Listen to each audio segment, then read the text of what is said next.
எல்லா மனிதனுக்குமே தரித்திரம் உண்டுங்க. தரித்திரம் அப்படின்னாலே நல்ல காரியங்கள் எதுவுமே நடக்காது. எப்பவுமே வாழ்க்கை வெறுத்து போயிருப்பீங்க. இன்னும் சில பேர் பார்த்தீங்கன்னா சுய இன்பம் அனுபவிப்பாங்க. பிறப்பு உறுப்பு வையா இதெல்லாம் ஒரு வகையான தரித்திரம். அதே போல குளிக்க மாட்டாங்க.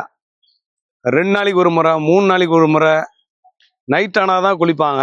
இன்னும் சில பேர் இங்கேயே கை வச்சு கீறிக்கிட்டே இருப்பான்.